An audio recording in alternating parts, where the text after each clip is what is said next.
Hello, everyone. I hope you are doing well. Welcome to Metaphysics and Beyond. I am Sandy. If you are new here, welcome. If you are returning, thank you for coming back. I appreciate you so much, everyone who's here. We're going to do a Saturday Starseed reading, so I'm going to dive right in. First, we're going to choose from the Starseed Oracle by Rebecca Campbell, artwork by Danielle Noel. I've already shuffled the decks. I'm just going to cut them now and take the top card. And we have loosen your grip, coping mechanisms, density, addiction, let God in. So you could be having an ego death. Ego stands for edging God out. So you could be coming back to finding your spirituality, and after a time of addictions that are causing you to have a fall. I just heard a fall from grace. Okay, let's see what the book has to say.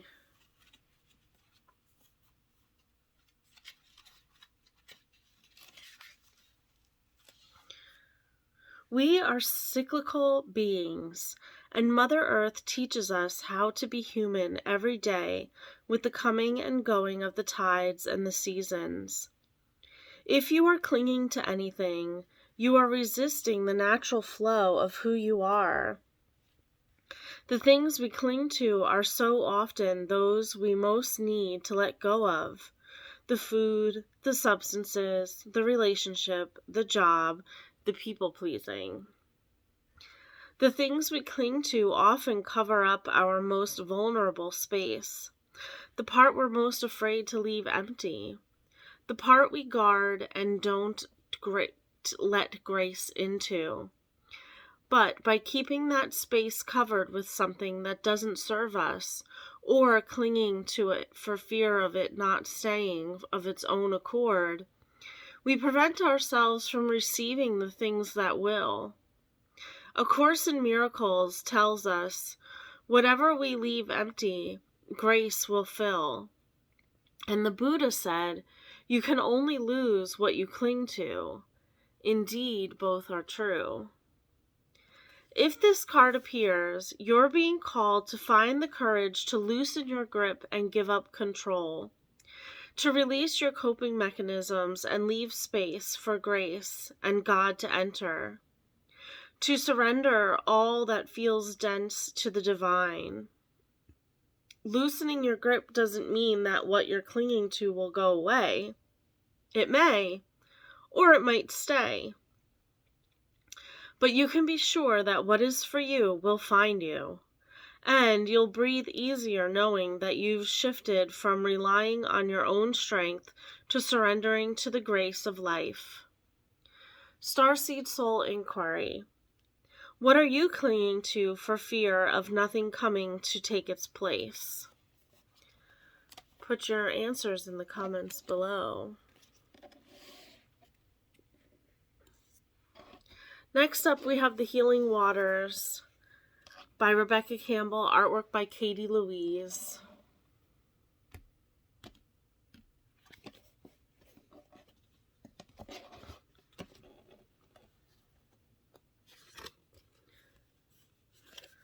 And we have The Mist. Trust your inner compass. Be led from within. Yes, let go of those addictions so you can hear your true self, your higher self calling you. See, there's a little light shining down. All right, let's see what the book has to say.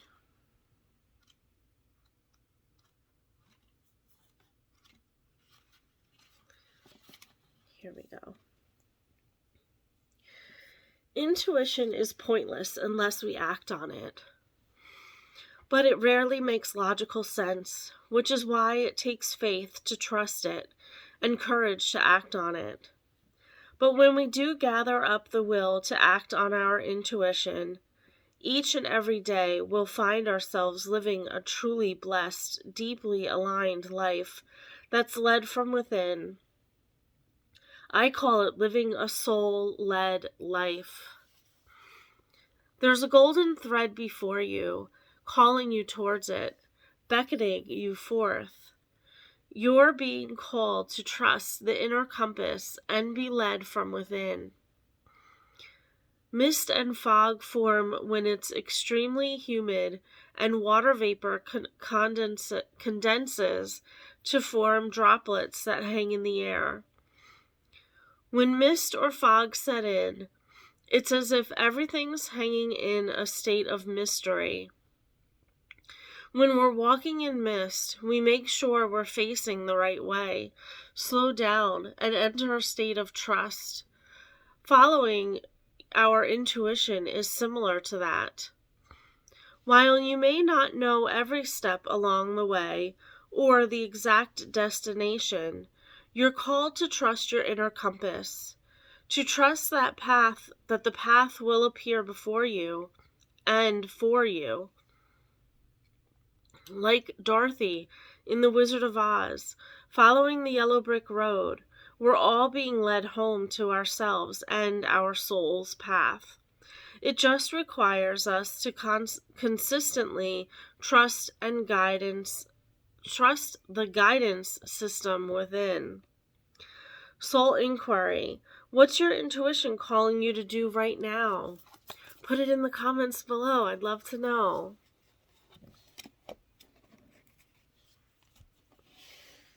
Okay, and last but not least, before we do our bibliomancy, because I am going to read from Letters to a Starseed, but first, our last oracle deck is the Rose Pocket Oracle by Rebecca Campbell, artwork by Katie Louise.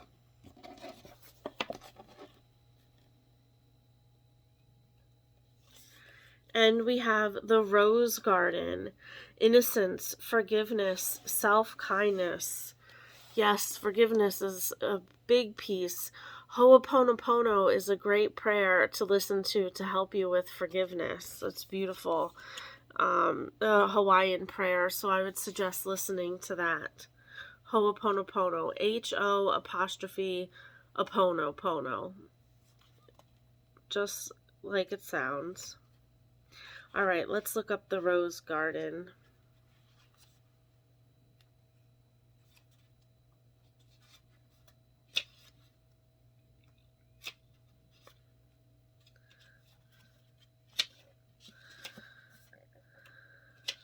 Here we go. You're holy and whole. You're innocent and innately good. You're wholly welcome here. You never got kicked out of the garden. None of us did. This card delivers a message of welcomeness, of returning to our innocence. If you feel as if you've done something wrong without knowing what you've done, if you feel ashamed about hurting someone, if you're finding it hard to forgive yourself, this card is gently calling you to release any shame, judgment, or bad feelings. To do what you need to do to let go and make amends. To remember that you're human. And as a human, you are here to learn and grow. And so is everyone else. You are not broken. You never were. You are a work in progress. We all are. You're learning and unlearning. We all are. Be gentle with yourself and in turn, be gentle with others. Return to your humanity, your humanness. Remember that you were never perfect and being human isn't about perfection. Grow and learn, but do it softly. You have goodness in you. Remember that, and cherish that in others too. We're all doing the best we can. When we learn, we can choose to do something new, commit to learning and doing better each and every day. This is what it means to be human, to embrace our humanness. Without it, we deny the shadow, and it's through facing the shadow without defense that we can learn and grow. Embrace your humanity, and you'll find it easier to embrace others and the whole world. Soul inquiry. How can you be more gentle with yourself? Another great question. Put it in the comments below. All right. That unlearning, the learning and unlearning, that's really hit home for me. Don Miguel Ruiz is a great one to help you with that unlearning aspect that we have to do. Okay. Now we're going to do Bibliomancy, Letters to a Starseed by Rebecca Campbell. Spirit, please guide me to what we need to hear. Your body is intuitive.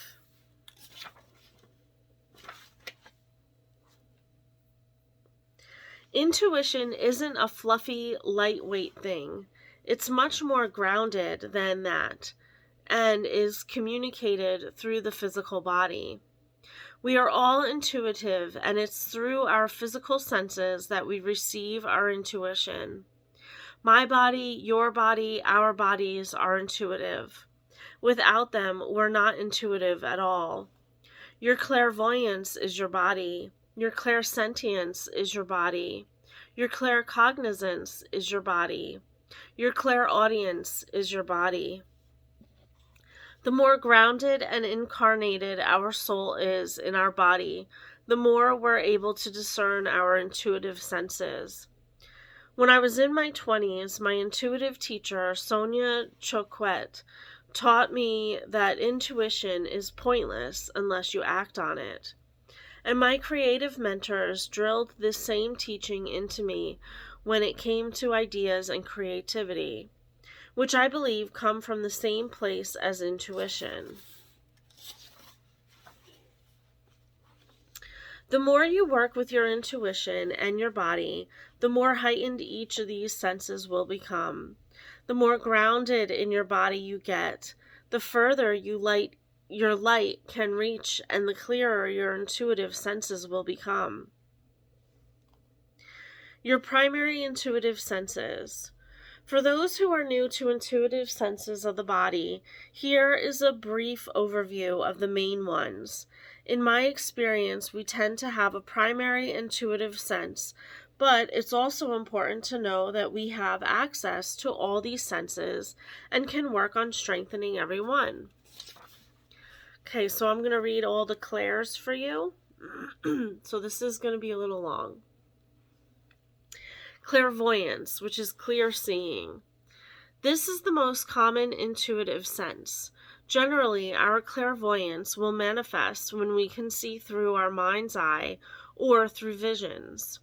You don't have to physically see something in the flesh or real life to be clairvoyant. If clairvoyance is your primary intuitive sense, you'll probably use language such as, I really see what you mean, or I can really get a vision of where you're going with that. Okay, next, clairaudience, which is clear hearing. Clairaudience is our ability to sense things through hearing. Again, this could be through actual hearing something, or in reality, or it could be through listening to your inner ear. People who have a heightened clairaudient ability may find that they're hypersensitive when it comes to the sounds around them, and may need to spend a lot of time on their own or in a quiet place because their ears pick up everything. When I'm doing my writing, I often walk in nature because I find the motion really helps. I'm always walking, as if I'm being led by my inner ear to hear the whispers of my soul. Claircognizance, or clear knowing. Claircognizance is the intuition that comes through a certain knowing. Creative concepts and ideas often come through claircognizance. 1 second previously there was no idea. The next second, a whole concept has landed in your mind in full. You can't explain how you know it, you just do. This sense can be one of the hardest to trust because it's easy to confuse it with your head, as it's based on innate knowing. The way to differentiate between the intuitive knowing and the logical knowing or thinking is that the former is more of an inner knowing, and it often comes with a gentle yet deep whisper. Okay, clairsentience or clear feeling. The fourth main intuitive sense is clairsentience, which means clear feeling. This is a very common one for empaths, who are often able to pick up if there's just been an argument in the room or if there's been lots of laughter and joy around. Clairsentients tend to be overly sensitive to other people's energies and need to spend a lot of time on their own to get grounded into their own physical energy body. As a clairsentient, things can get tricky if you're not aware of how your body absorbs and picks up information, because you can get confused as to whether you're picking up your own feelings or the feelings of other people. Below are some lesser-known clairsenses. Clairtangency, which is clear touching. Clairtangency, people can receive information through their senses of touch. They may pick up textures or physical sensations when they receive their intuitive guidance. Clairsalience, which is clear smelling. Clairsalience people are very in touch with their sense of smell. As with all the other clairs, this doesn't need to be an actual physical smell. It can be an inner smell that they experience. Each smell delivers information. For example, lavender for a particular great aunt who loved her garden.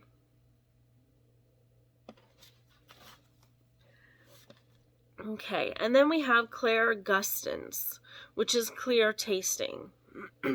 Clairgustance people receive information through their sense of taste. As they're receiving their guidance, they can have a physical sensation in which they experience a particular flavor or a memory of a taste as a way of communicating information. While we have access to all these senses, in my experience, people tend to have one or two senses that are the strongest, through which they first receive their information. After they receive their information through one of their senses, they may then receive information from other senses, also as if the senses are communicating with each other or helping the individual to paint a fuller picture. For example, I often receive my intuitive information through clairaudience first. Once I receive the whisper, I then receive a feeling, clairsentience, and then a visual, clairvoyance. Soul inquiry. What do you think is your strongest intuitive sense? Ooh, put that in the comments below. I'd love to know too. All right, everyone. I hope that this helped, brought some clarity, some sweet little messages for you, and if nothing else, some entertainment. This is general, so take what resonates and leave the rest. All right, everyone. I hope you stay safe and stay well, and until next time, bye-bye for now.